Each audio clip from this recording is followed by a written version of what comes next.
that someone like me would ever get inside their house. What do I sacrifice? Everything! There is one way out. Every day we wait, they get stronger. Fight the Empire!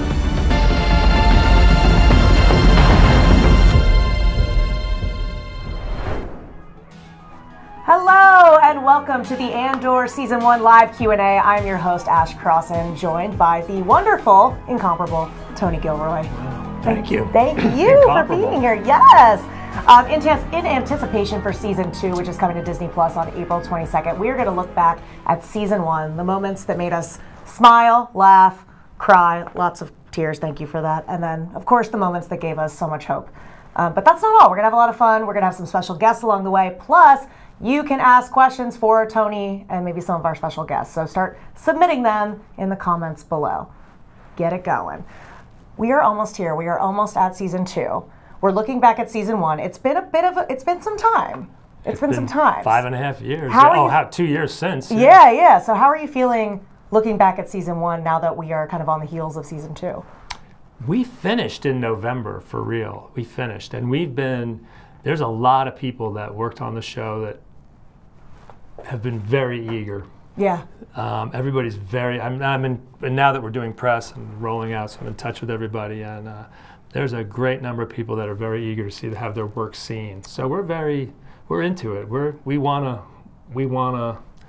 get out there. Want to get out there. Well, I think one of those eager people might be joining us now. Our first guest is here, and you know and love her. We know and love her as Bix Colleen.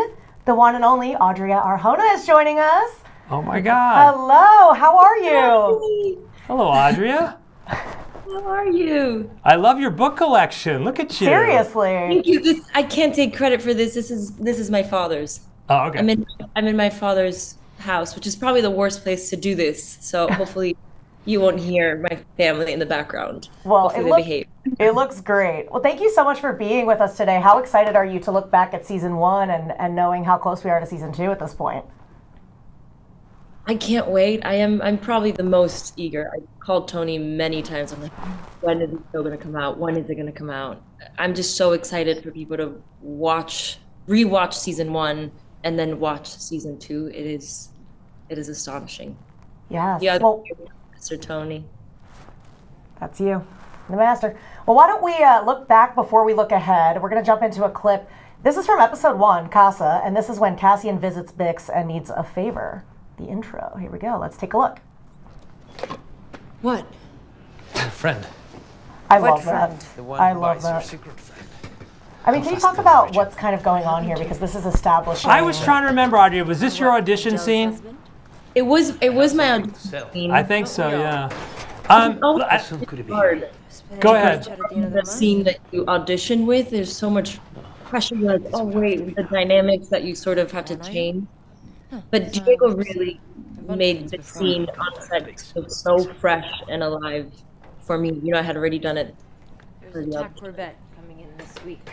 I mean, and from our point of view, the show's point of view, I mean, this is, we want to introduce Ferrex and I want a woman who runs her own business, and I don't know if you remember, it's ion conversion nodes and components of great variety is the title of the store, and every one of these stores, every one of these salvage yards in Ferrex has its own business, and she's a boss, She's a boss, and she's taken over the family business, and she's got it all together, and here comes her roachy old boyfriend at his roachiest, right? I love the scene so much because it's probably one of the only times that you really see her strength. I mean, you see her strength as the season progresses, but that scene is so big. She's such a Phyrexian in that scene. And then from that moment on, things just start happening to her and happening to her and happening to her. So I hold that scene very dear to my heart. It might be one of my favorites. And it's the scene you audition with, and I always kind of ask people, like, what was your I'm in Star Wars moment? But you're in that scene, there's so much practicality around you. Did you feel that when you stepped onto that set? Oh, yeah. Yeah. We had one day of rehearsal in that space. And I remember, and thank God we had that one day of rehearsal. Because I feel like people don't realize we're really trying to play it cool when we're on those sets.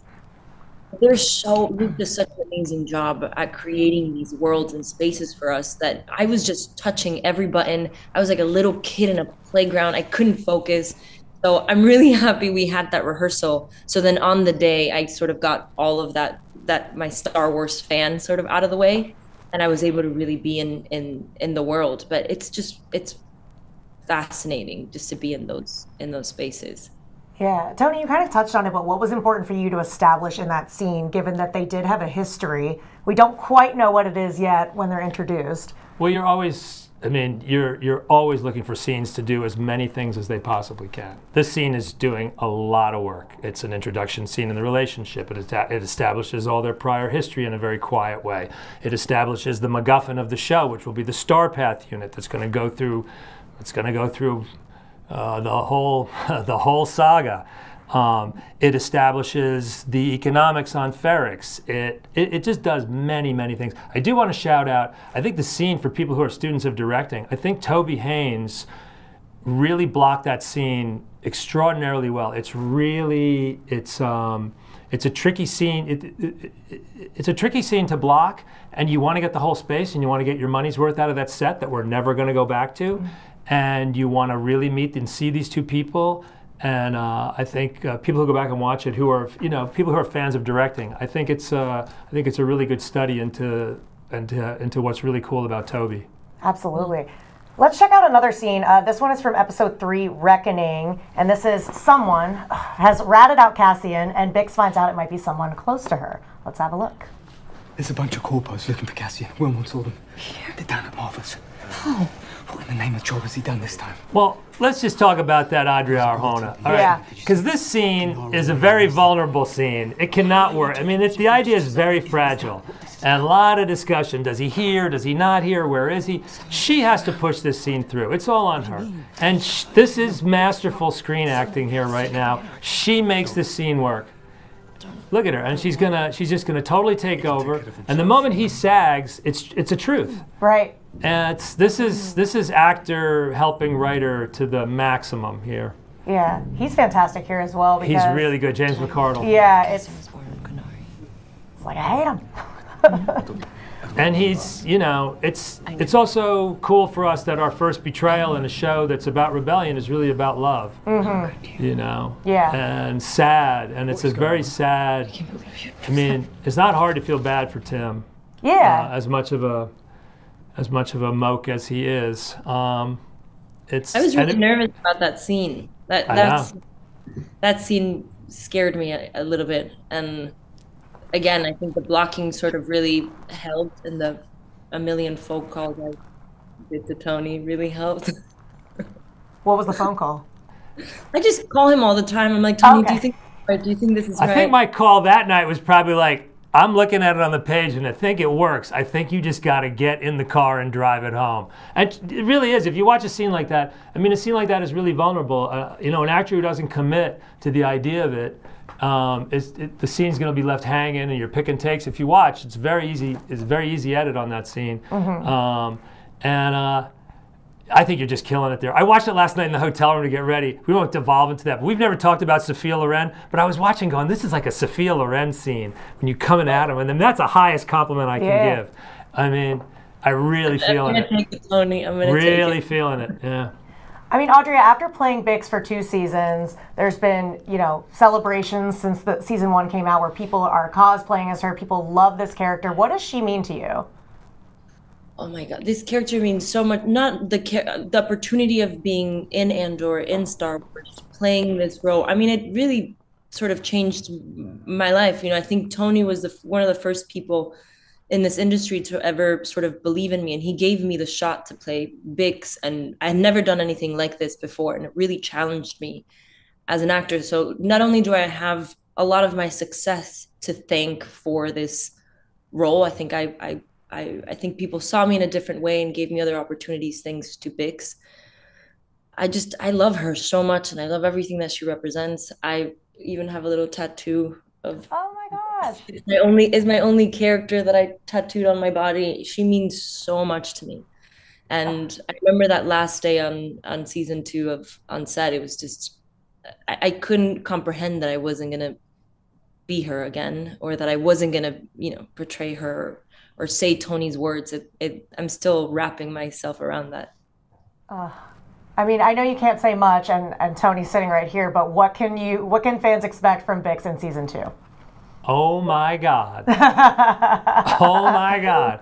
No, Oh my really. God, that's right. Yeah. No, I think, yeah, we're gonna go for it. Everybody's gonna go for it, but Bix is, man, she has a hard road. Oh yeah.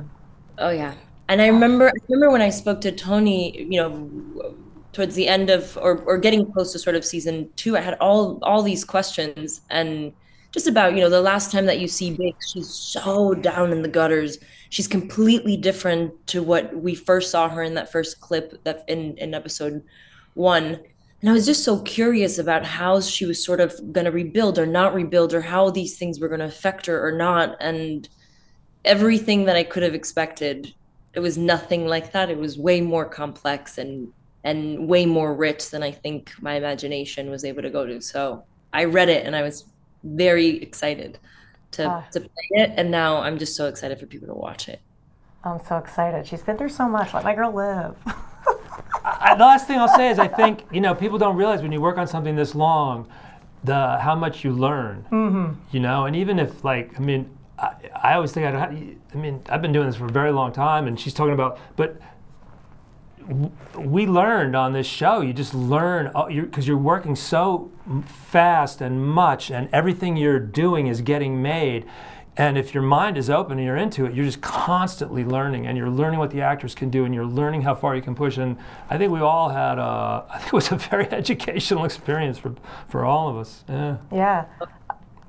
Along with answering your questions from home, which keep submitting those, by the way, I'm going to keep bugging everybody about it. We also have a pre-recorded question. Our first one is from Struggle Nation. Let's see what their question is.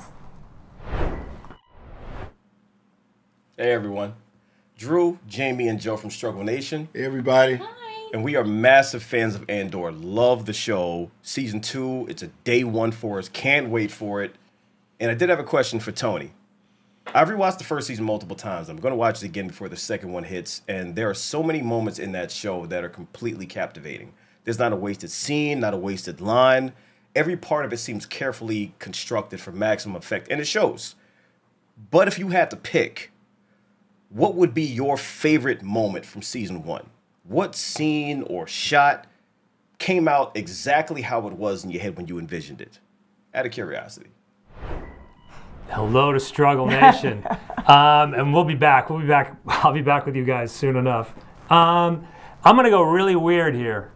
I'm going to go very, very weird, because there's so many things I could choose. And by choosing so many things that are close to each other, I'm going to pick a scene that's a favorite of mine because it makes me feel comfortable when people are watching the show. If you make a movie or you're doing something, if you're a director or writer, when you're watching or screening, there's always a moment where you're like, God, if I can just get to that point, then I know everything will be okay. It's almost like if the actors remember their lines all the way through it. And there's always a scene, and the scene for me is in episode 1 when Cyril and Chief Hines are together. It's Kyle Solar and Rupert Van Sestart, and it's the scene where I relax when people are watching the show. I know it's an unusual scene. It's a little bit long and shaggy, but it's so what I wanted the show to be able to do, and it's so flashy in a really cool down way, and that's where I get comfortable watching the show. After that point, I settle in. I'm in good shape. So I know it's a very random choice, but that's what I'm going with. I like it. That's fun. Audrey, do you have a favorite moment, shot of the show? I know that's a huge question. Oh, that's a really hard one, a very hard one to pick. I can tell you one of the things that I really loved filming. It's too hard to pick a shot. I think the torturing scene was one that I really enjoyed filming and digging into. That was probably one of my favorites. And that first scene from episode 1. Those two are my favorite. I had to go with something with Bix because Tony didn't go with from Bix, so I picked. Yeah, it would have been. I would have been kind of like. I would have looked like we set it up. No, I don't want to do that. Yeah. Well, Audrey, it has been such a pleasure having you. Tony, any we talk all the time, so I'll talk to you soon enough. Read some books, why don't you? Yeah, actually, exactly. Before we say goodbye to you, we have a couple live questions coming in that I want to go to. Let's go to our first one right now. Audria, how do you feel about this being your last time playing Vix? Do you feel nostalgic? Yeah, how are you feeling at this point? Because obviously the fans haven't seen it yet, but you're done playing her. I'm done playing her, and I think that the nostalgia really hit me when I was at an ADR session and I finally officially wrapped the whole show. Wrapped filming, wrapped doing ADR. And it hit me, and I stayed in my car, and I gave myself 10 seconds to cry a little, and then all that I've been feeling lately is just excitement. After watching it in ADR, and I've watched certain stuff, and I'm just feeling really excited for people to watch season 2. That's where I'm excited. Yeah, Tony, anything to add there? No, go with that. Go with that. Let's go to another live question here. Audrey, what was your favorite memory working with Diego Luna? Oof. That's another hard one, because I think Diego is one of the most generous actors that I've ever worked with. I think, you think a scene is going to go a certain way, it's written a certain way, and Diego just escalates it in such a beautiful way.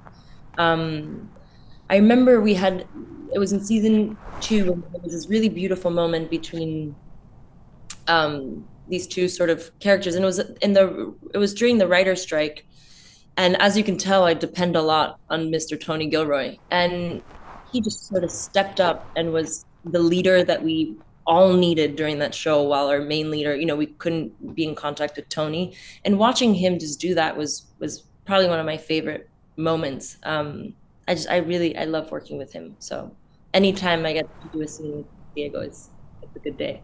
Do you have a favorite thing about seeing them work together? Yeah, but it's in season 2, and we can't really talk about it. I mean, the relationship in they have a lot of things to do in season 2. I mean, they were kept very far apart in season 1 through all the things that have happened. That won't be the case as we start season 2, and I think anybody who's invested in this relationship will really be rewarded by what's in season 2. Yeah, if you're into this relationship, yeah. I am. And what happened? I mean, a bunch of relationships. What happens to ordinary people and their love lives when they're engulfed by war? Right. Right. Let's go to. I think we have one more live question. Which character besides the one you play do you feel closest to, and why? That's a great question. Ooh. I think Marva. I think Bix loves Marva and sort of wants to be like her a little bit, and Marva is sort of Bix's hero in my head, just by sort of watching and reading. So I think I would say Marva. Marva. Yeah, I like that. Yeah, I love that. Well, Audria, thank you so much for joining us. Any last words about season 2 before we say goodbye for now?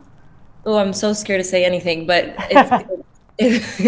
I'm just really excited for people to watch it. It is, I think Mr. Tony Gilroy and the whole team just really outdid themselves. Season 2. If you liked season 1, get ready for season 2. Absolutely. Thank you so much for joining us, and we will see you again very soon on April 22nd. Hi, Tony. I'll call you later. Thank you. Thank you. Oh, my gosh. I mean, do you guys, when was the last time you guys saw each other?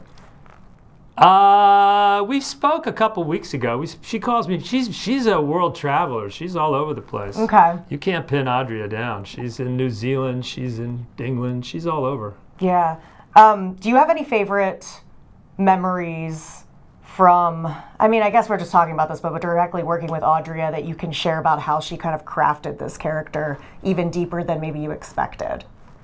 Well, I will say, I mean, since we talked about that audition,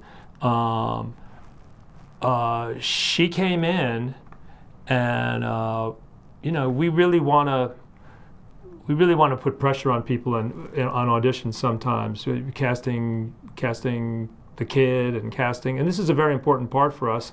And she doesn't come with she didn't have a huge long resume, and it's potentially a really large part if we go forward. So we came in and you know, she brought her to London, and it was just so evident right from the just in the room that it was her part, and we gave her the part in the room.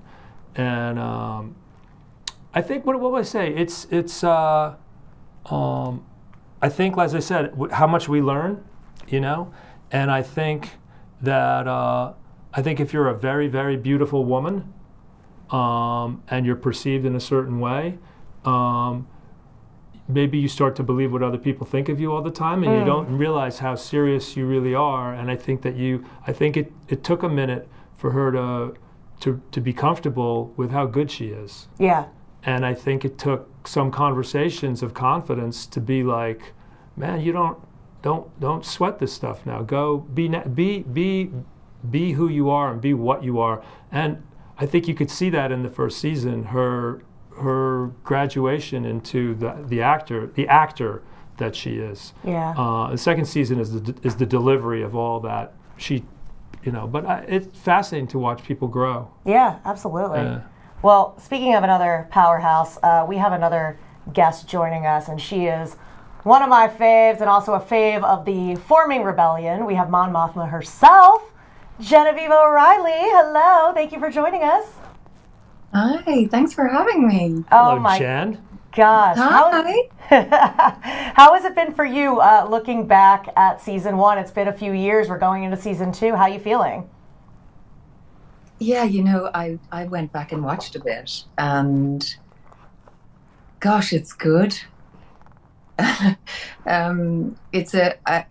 It's great to watch it again, having filmed season 2, and to go back. And I think it'll be a great thing for people to watch in the lead up to season 2. It lays so much. There's so much depth within it. And it enlightens season 2 for me, actually.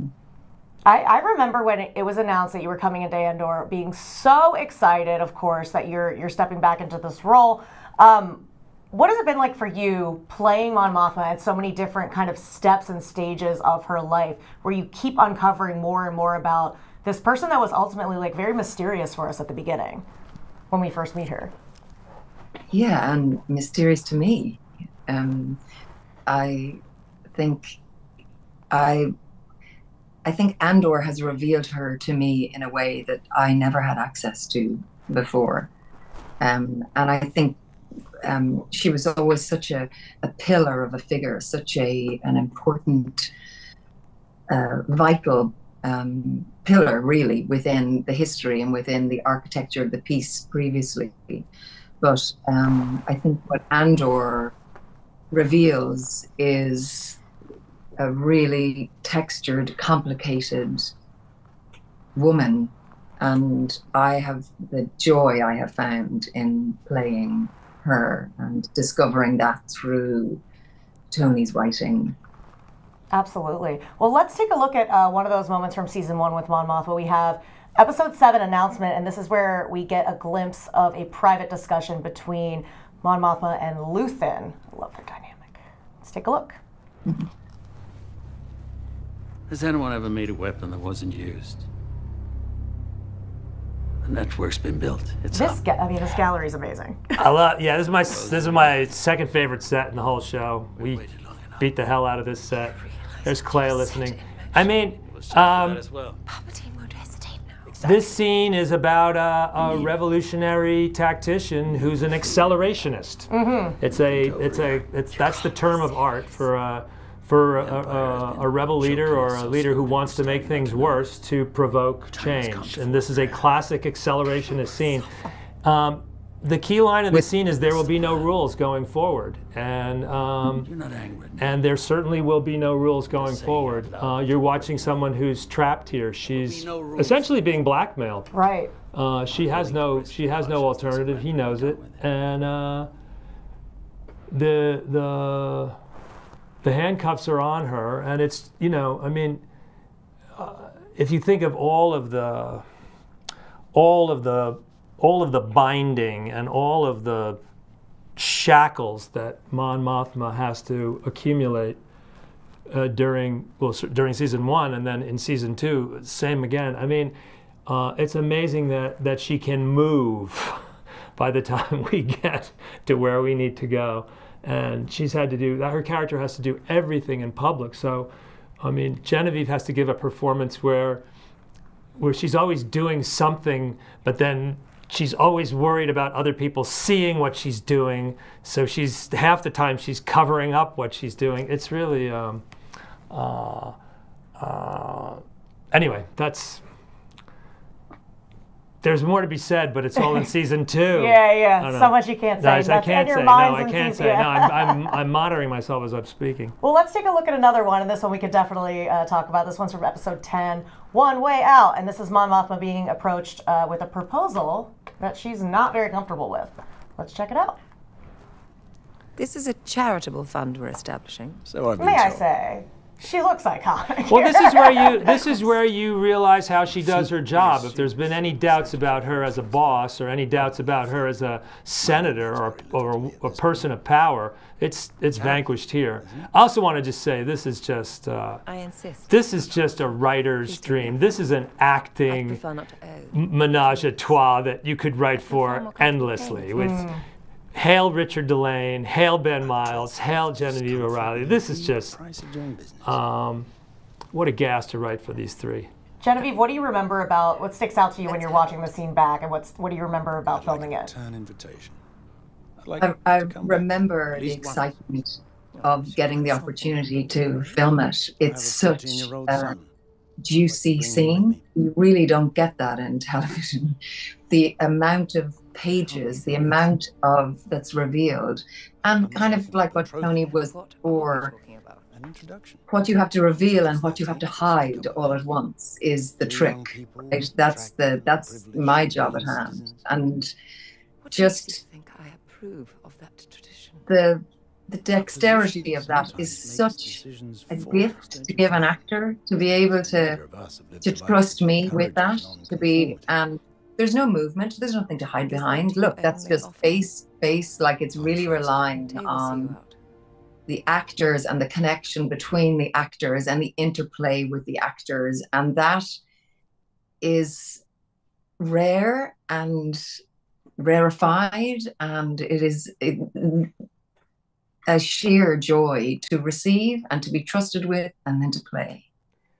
I also got to say, that's an incredibly important scene carrying forward into season 2, number 1. That scene is, there's a lot of, and then also say, you know, it's late in the show, and I'm being really greedy. Bringing in new guys. I'm bringing in, yeah, like, Zahn, I'm bringing in another actor. I need another character. I need Gustavo Sculdo. Yeah. And we have Richard. So all of a sudden, you know, I'm not supposed to be doing this. I'm supposed to be trimming and staying in my lane, but it's like, wow, I really could use this guy, and it's so great, it's such a great idea, and let's do this thing. And we have Richard Delane, and then if you pick up a theme on this, from this, we've been making the show for so long, and you hear us talk about how people change and how it morphs, and it's such an evolving thing, a show like this. All of a sudden, that's a new color. That's having Richard there, and what we can do with Richard in the second season, what we can do with Ben Miles in the second season. So there's an element of discovery as you're doing it, and opportunities present themselves. But yeah, 3 actors sitting really far apart on purpose. Yeah, keep them far apart. I mean, it's troublesome to direct. No one's going to stand up. And we're going to hold your interest. Right. Like you're like, how is this going to work? And then it does because of that. And I will say, it's the idea in the middle of that is just. I remember the night when Beau Willimon, who called me up and goes, "What about the son and daughter?" And I'm like, "Oh, I don't know if we can do that. I don't know. Let me find out if we can do that." But that I'm going to fight very hard for that. Yeah. And they were like, "No, you can do that." And I just love that idea. Right. Well, you mentioned the implications for season 2, and Genevieve, I don't want to put you on the spot in front of Tony, but what excites you most about what we're going to see from Mon Mothma in the second season? I'm so excited for people to watch it, and I think everything that you've been patient about and everything that you've lent into will reveal something truly, truly special, actually. But for her, I think so much of the first season, she had to hide. She had to be kind of carved in stone. She had to hide a lot, and of course, in order for her to get to where we get to in Rogue One, there are much bigger risks that have to be taken, and she has to step out of the shadows, and the cost and the bravery of, and not just Mon Mothma, the whole, what the piece asks of every character is truly dramatic and very delicately and painfully human. Yeah. Well, why don't we go to another great pre-recorded question here, giving you all at home more time to get those comments in, get those questions in. This one is from Jen Markham. Let's have a look. Hi, Tony. I'm Jen. I think the writing and dialogue in Andor is fantastic, and I'm also struck by how much costume and design elements, like the wall of gloves on Ferrix, or the boots Narkina 5 prison guards wear, or the moment Luthen transforms himself with the wig and the robe, also contribute so strongly to the storytelling. So I'm wondering, what was the collaboration like between the writers and the production design teams, and how did that help shape the story? Well, I mean, that's the fundamental creation of this show comes from, I mean, long before I had the writer's room, for months before the writer's room, Luke Hull, who's the production designer, and I worked together to build Ferrix and to learn how to build Ferrix and learn how to make a world and learn how to do all this stuff. And because we realized very early on, and terrifyingly so, oh my God, we've just gotten involved in a show. We're in this little studio here. So I've said television studio interview. We would have to design every single thing about this before we could start writing it. So every single thing has to be done like that. And so it began this sort of infinite experience of collaboration with all of these different people and departments. I'm going to single somebody out here just because it's just so important to me. And I think Genevieve can speak about it as well, just to be one person specifically, which is Michael Wilkinson. And Michael did not get much notice for season 1. I don't care who gets what for anything. I just want Michael. I don't know if there's a singular achievement, a career achievement like this, what he did with the costumes and wardrobe in this show, on the scale, with the variety, with the style, with the innovation, and one of the great beneficiaries of some super dynamite, super dynamite frocks. Yeah, Genevieve, just do you want to wait till season 2? I know, but it's impossible to understand how he could surpass his artistry, but he has. It's breathtaking. Incredible. And it's like, a lot of times, like, there's like shows and movies where they show somebody at different stages of their life and they have the exact same like hair, and it's like we really see Mon Mothma in different looks and stages of her life and where she's at in her like political. But you know what it's like if you're directing a movie, or you go in and there's all the mood boards and all this, and finally the designs come in and here's the clothes, and if it's a clothes show and there's a lot of clothes on it, and it's like that is like the tiniest little corner of a space. We have thousands of people to dress in such an insane variety of ways to do, and they have to be delivered to set, and they have to be wearing that, and then at the same time we have to have innovative clothes to make new worlds, and then we have parties and fetes and all kinds of events where people really need to, where we need to be couture, and like, okay, yeah, well, can you give me couture and then give me Ferrex, and can we have them back to back, and they're going to work Wednesday, Thursday? It's really cool what they pulled off. It's really cool. Hail, Michael. I also feel I have to shout out to Emma Scott, who edited our hair and makeup team.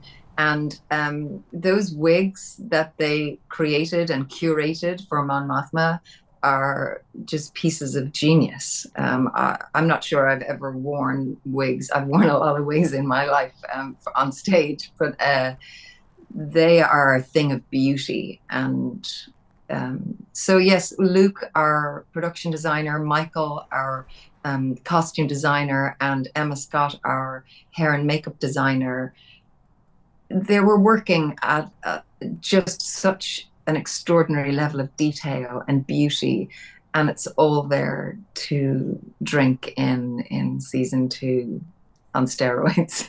But it's the joy of collab. I mean, it's just a gas to be collaborating with so many amazing people, and you're making stuff that's gonna be shot, next week, and so it's real. You're not. It's a maximal imaginative experience. Really was. I mean, I'm missing it now already. Yeah. While we're talking about it, so I'm going to end up crying on this show now. That's what's going to happen. I know. All right. Thank you, Jen, for that question. Why don't we go to a couple of these live questions we have coming in here? Let's see the first one. What was the most complicated or challenging part of the role of Mon Mothma for you in this season of Andor? I believe, I don't know if that, let's go season 1 and 2. I'm not sure which season we're referring to. Yeah, season 2 drives to some really important work. And I think all that we were working with, and with all the writing, with all those scenes I remember in season 1, I'm just remembering I'm talking to, there's a scene with Take Homa where she says, I'm not the Mon Mothma you think I am. So she kind of steps forward, and then where we go in season 2, what's revealed about the woman through the writing is very exciting. I think there's moments in there that people will be waiting for, they'll be hoping for, and yet it is, look, just her journey. I'm gonna start crying, Tony. I miss her so much, and I think it's just that this was the most extraordinary, special, uniquely, beautifully collaborative project, and beautifully said. Yeah. Let's go to another live question. Thank you for that question, by the way. It was great. Genevieve, how did you feel learning Mon married off her daughter for the rebellion? Well, she hasn't yet. She hasn't yet. In season 1, she hasn't yet. But it's just a meeting. It's just an introduction. Yeah, I mean, Tony spoke before about that conversation with Bo saying, "Can we do this? Can we do this?" And I remember reading that episode in episode 10, going, "We can't do this. We can't do this. Please no." No, I remember you called me. I remember when you called me, you're like, "Are we really?" Oh yeah, we're doing this. There's depth there. Yeah, I mean, I don't know. We can be sneaky, but it's looking like there might be a wedding. Yeah. Looking that way, appearing that way. Wedding. If you could write a wedding, you'd want to write a wedding, wouldn't you? That's a good point. That makes me nervous. Okay, let's go to another live question here. Potentially. There we go. How does Mon's relationship with her daughter affect her character this season? Again, is that season 1 or season 2? Well, Well, let's stay with season 1. Yeah, we're talking about season 1. We're in the season 1 chat. It was lovely I remember it being revealed to me through the writing. It was lovely to find out that she had a daughter, that she had a family, that she had the intricate complexities of that family. The fact that her mom, who has herself escaped through her work and her life, escaped an orthodoxy, to learn that her daughter then leans into that orthodoxy, that is her choice. Those intergenerational complications or complexities. The relationship with Perrin, the fact that, you know, you have a husband who's allied to the Empire, with Mon working within Empire, funding resistance. That was all it was so revelatory, and it was such a joy to play and to wrestle with and to feel. And like we said before, she's quite constructed because she can't give too much away. But the idea that we went into her home, that we could see a home life, was it really opened her up, and it's such a good platform to work into season 2 and where we go, understanding the woman and all that she has to hold at home. Yeah. And anybody who is into the Leda Mon Mothma relationship, there's some more fun for them in the future. Yes, exactly. There we go. Well, and just on that note, like, what has it been like for you, this character that we really knew so little about, to now have so much depth, but also have the fans embrace her so much? You go to the conventions, people are dressed as Mon Mothma, people come up to you. I mean, what has that meant to you over the last however many years? Do you know what? I think Tony will understand when I say that I was a little bit nervous. I was a little bit nervous if people would kind of embrace this version of Mon Mothma, because it is different. And, you know, Tony really took risks in writing her like that. And so, and I'm going to try not to get emotional, because I am so grateful that people hopped on this with us, that people really embraced it and embraced this version of Mon Mothma, this fractured woman. And I love her deeply. It's quite interesting, and I don't really know how I'm going to let her go. So I'm so thankful to the fans for coming with us. And there's so much that I think you're going to love in season 2. So thank you. That's so beautiful. You're getting me now. We're not supposed to be crying on the stream, I'm not crying guys. now, no. That's so wonderful. No, I'm over it. He's over it. No, I'm over it. Well, Genevieve, thank you so much for joining us. It's been such a pleasure having you and chatting with you, and we cannot wait to see more of Mon Mothma's story in season 2, but we'll say goodbye for now. Bye, Jen. Thank you. Bye. Thank you so much. Oh, that character. I mean. I know. And that woman. I love her. Our final guest has arrived. Can you believe we're already to the final guest? I know, but I'm excited about this because I haven't seen this guy in a while. Well, he's straight from escaping Narkina 5 and ready to fight. We are joined by Melshi himself. Duncan. Mr. Duncan, pal. Hey, how are Duncan? you? How you doing? All right. Good, man. You know, I'm gonna. Oh, there's I got a surprise for you. I'm gonna just take this off without making just noise on my microphone. Quick but wardrobe change. Yeah, no, for the stream. I have my Narkina 5 swim team T-shirt on for today, brother. All right. Oh yeah. So, huh? Yeah. Good to see you. What do you think of that? Amazing. I want to know where I can get one. Yeah. Well, click away. Exactly. A click away. Duncan, good to see you. How exciting has it been for you to add to Melshi's story from Rogue One with Andor Season 1? It's probably the biggest thing I think in my career that ever happened to me. You know, it was I've said it many times, and it's such a cliche, but to say it was a dream come true to actually go and visit his whole story, how he met Cassian, and take him from there all the way through to Rogue One, which is where I started. For me was, yeah, it was a dream. Yeah, what excited you most about, like, you get the call, like, hey, we got an idea for you. What excited you most about expanding Melshi's story?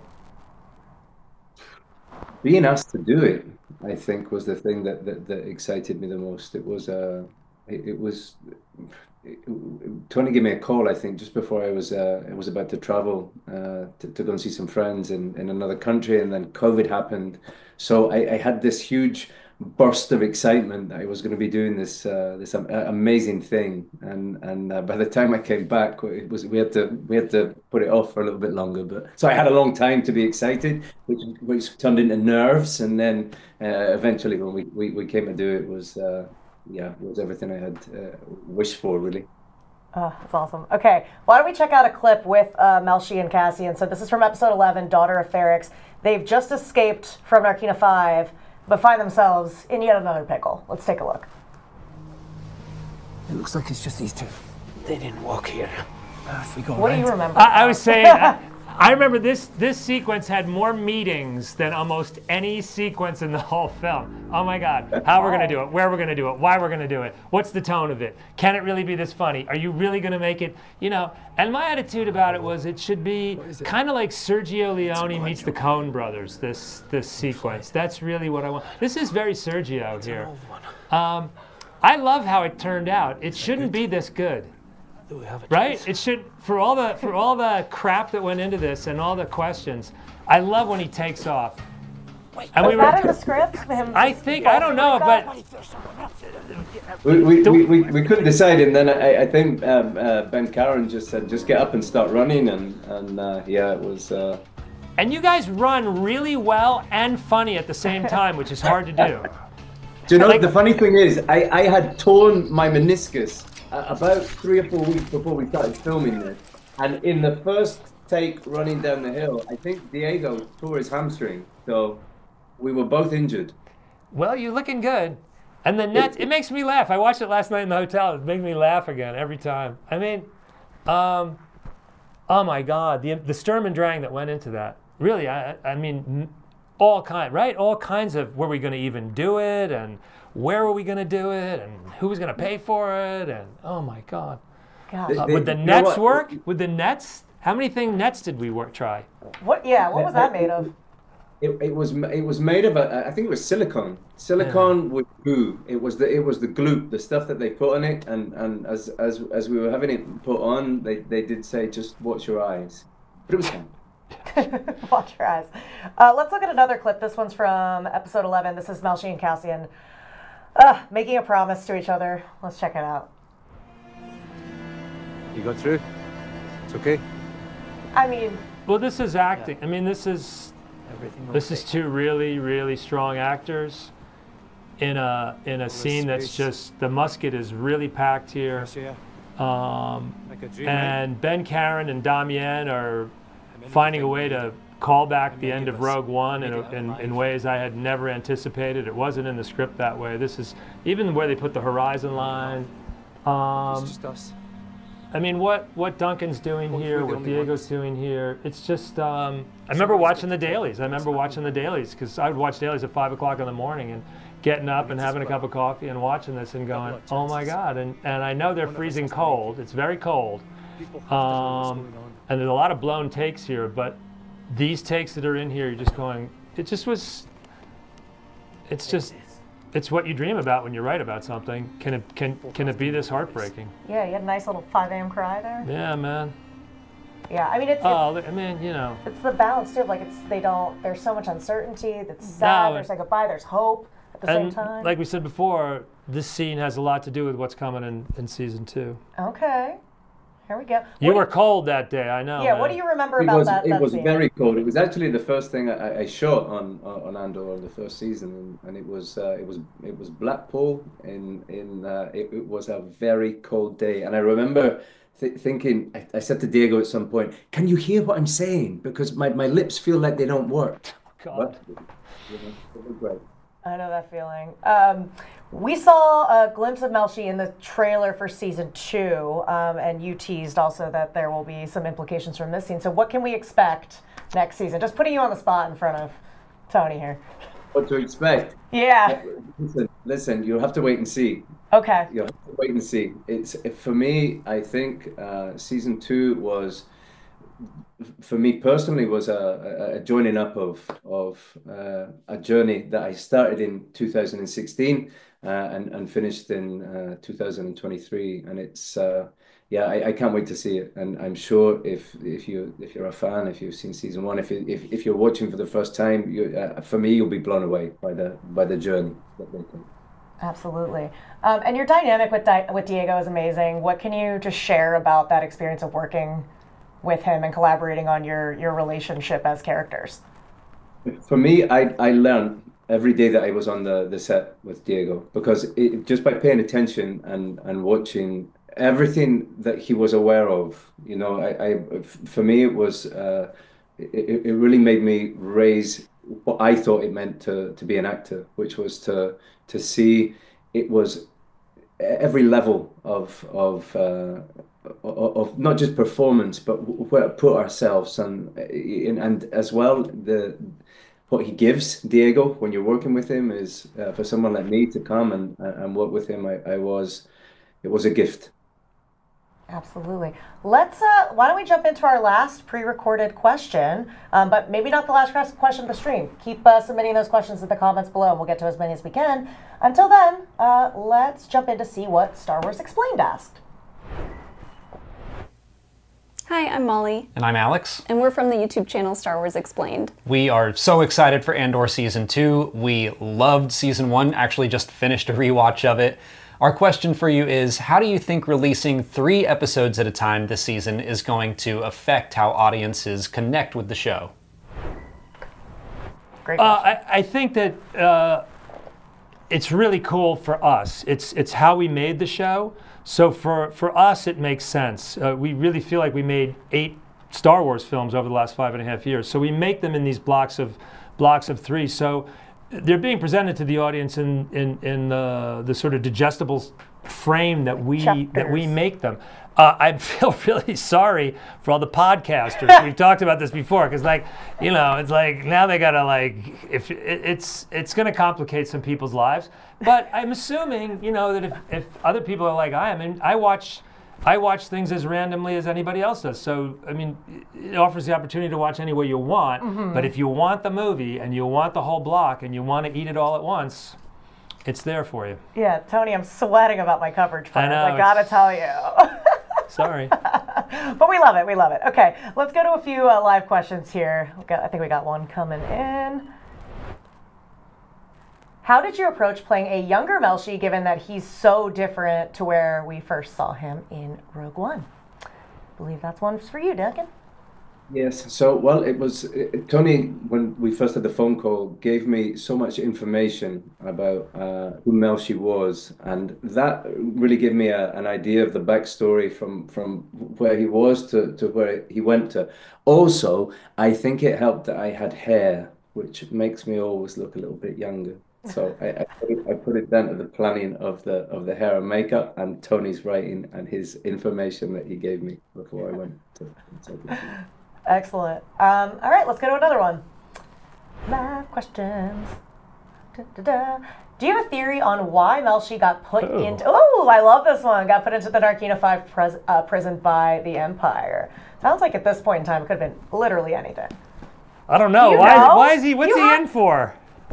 I think, well, the thing I think with Melshi is he's someone that doesn't follow the rules. He doesn't like being told what to do, and he's not a great believer in, for me anyway, the way that I felt him was this idea of the Empire and the way in which everything for him was a refusal to believe what it is that he's told. And so whatever circumstance made him in a situation where someone told him to be or do or say something that he disagreed with, I would imagine would have ended him up in Malakina 5. It was convicted of skepticism. Okay.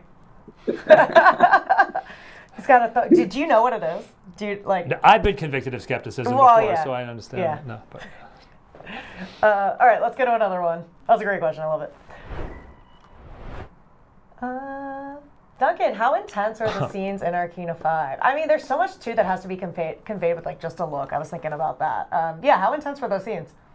Those scenes were probably the most intense 7 weeks I've ever done on anything that I've ever worked on, because we were in the sets themselves were so claustrophobic, and they were the tunnels that we were in, and the fact that you have 100 men in these tunnels with no shoes on, it was an overwhelming environment. And because we were in there with the lights and for the 7 weeks, it felt like being in prison. So the intensity sort of ramped up as we went. In the beginning, when you go in and you see the sets and you see the design and you see everything that the team had built, it was a novelty. But then after about a week or two, it really started to weigh on us. It was oppressive, for sure. I mean, no shoes, huh? In August. No shoes in August. I mean, it's so... In Pinewood. I was thinking about, we were talking before this at was it Celebration last year, that everyone was dressed in there was a bunch of people dressed in the Arkina 5 and the One Way Out. It's amazing. It's amazing. There's no fragrance called Narkina. I don't think anybody's going to come out with a perfume called Narkina. I don't think it would. It doesn't sound like it would smell very good. I don't know. Duncan would know. Well, it's not something I would want to go back to. It's forever. Yeah, that's yes. Yeah, it's forever. Duncan, it has been such a pleasure having you on the stream. Any last final thoughts before we let you go? Just thank you so much for having me, and I'm so looking forward to seeing season 2. I'm a fan. I have been a fan from when I was a young kid, so I can't wait for April. We can't either. Well, thank you so much. We will say goodbye for now. Good to see you, bro. Thank you. Oh my gosh. Okay, one more reminder for everyone at home. You got any questions for Tony? Put them in the comments. We'll get to as many as we can. But we have our final clip right now. And this is from, I'm going to cry, episode 12, Rick's Road. Yeah, get your tissues ready. This clip hits pretty hard because it is Marvo's eulogy speech hollow. The Empire is a disease that thrives in darkness. It is never. I said, do we just shut up through this one, you think? But we didn't. I just want to listen to it, you know? Yeah. I just want to listen to her talk. I mean, she is. This is my favorite part of the whole show. This is Ferrex coming together in this incredibly wild, complicated community, and it's our community of the filmmakers, all the different departments. It's everybody contributing everything they have at the same time. Music, stunts, costume, production, the actors, the editing departments. This is everything we have in the bag. And they kick my boy. They kick me too. I know. I mean, that is. People say, "What's your favorite episode?" That's my favorite episode because it's just such a showcase for everybody all at once. And the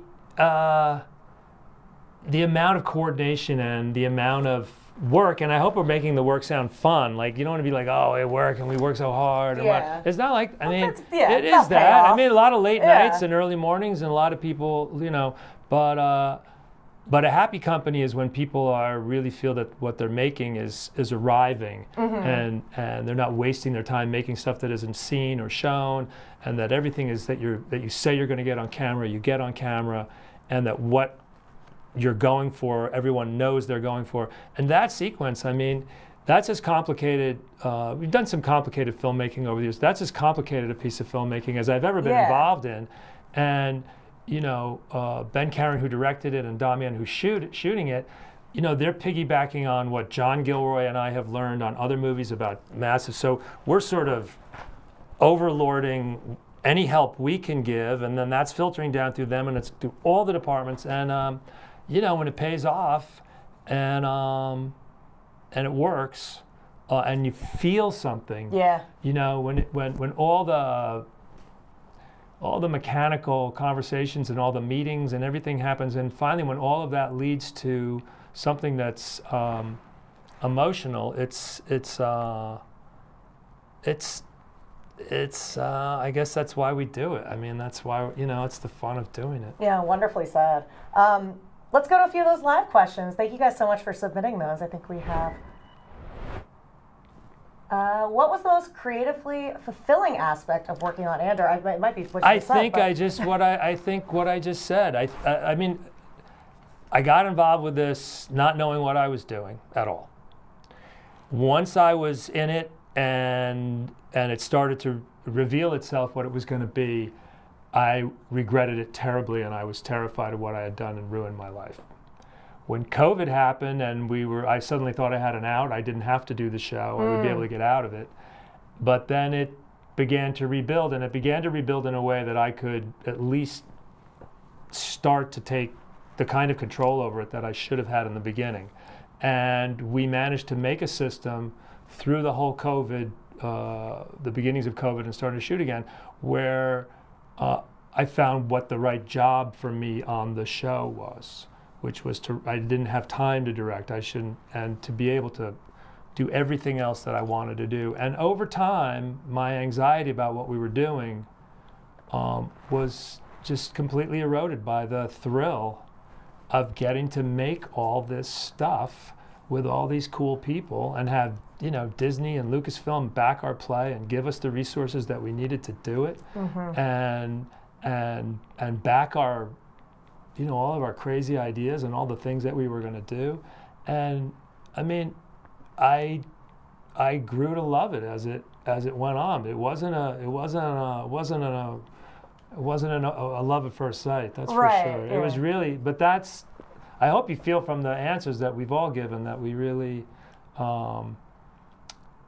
we can learn and you can build, and when you feel like you're going for something that might be worth it, maybe it's about something, maybe it's really worth it. I mean, what a great way to spend your time on the planet. Does going to season 2, like, it's different, like, do you feel like it's senior year, you're more confident, exactly Yeah, we want it, but we also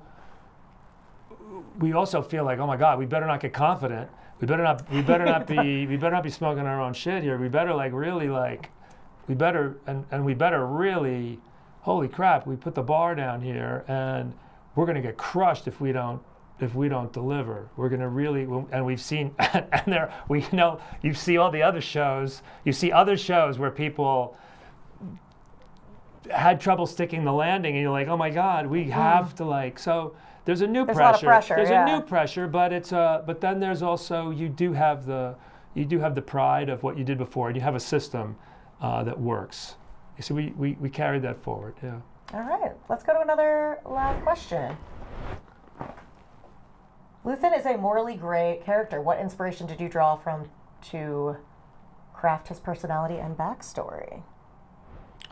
I mean, this is the same as with every character. I think the easiest thing to say is, imagine you just have a pencil and a piece of paper and you're going to start to draw somebody, and you're just going to, your little pieces and you don't like what that looks like, and you erase it and you start over again. And it's really small things. And I needed an organizer. I needed a recruiter. I needed somebody who was at the center of something. I needed a new mysterious character. What would he be like? Well, what's a cool job for that? Oh my God, what if you had a what's the kind of job that gives you access to all kinds of things and also plugs you in and puts you in Coruscant? God, what if he has a gallery? What if he has an antique gallery?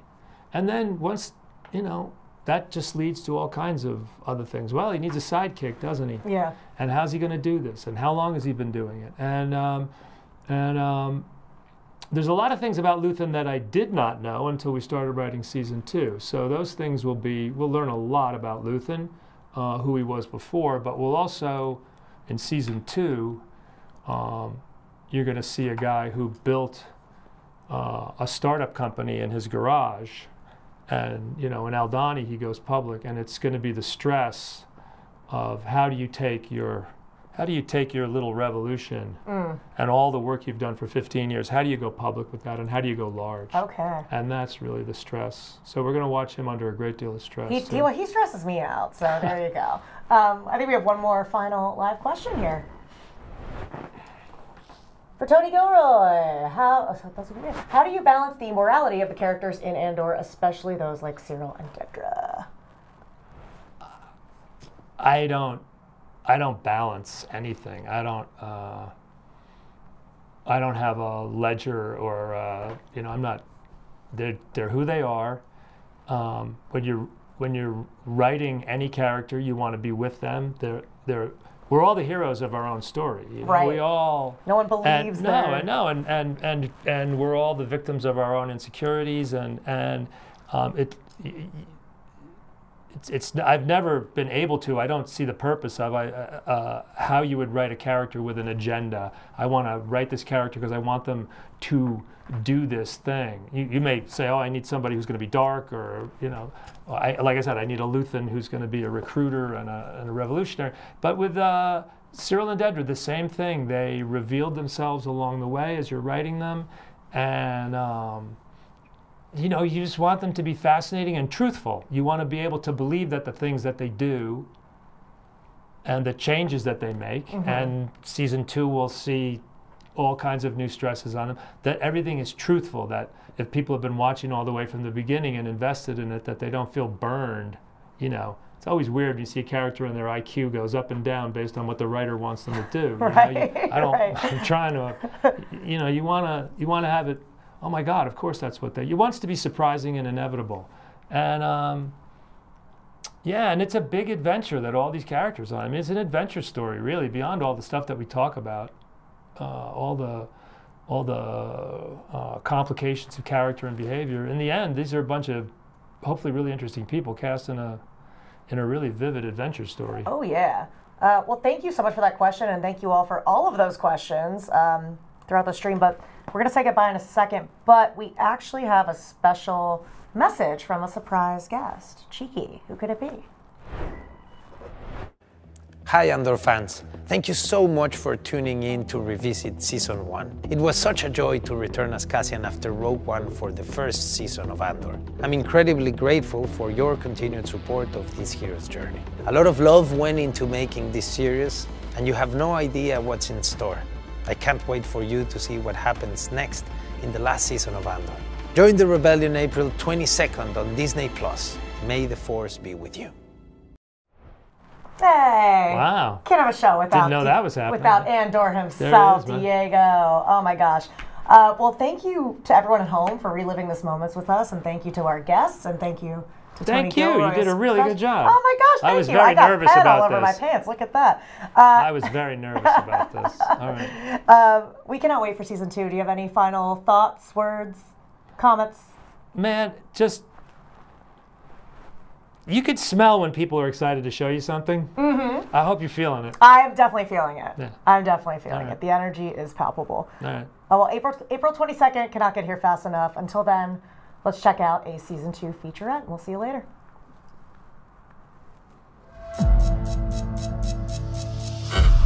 Emergency broadcast, if you can hear me!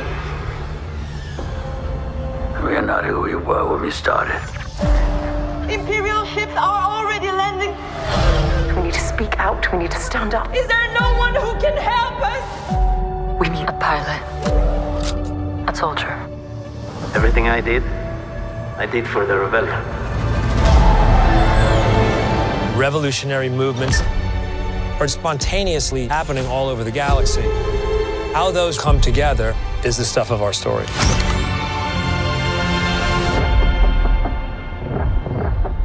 If season 1 laid the track, then season 2 is the juggernaut. The Empire cannot win. Well, they haven't won yet. We're building a real army. The rebellion's everywhere now. Galaxy of opportunities. The insurgents have weapons at this point.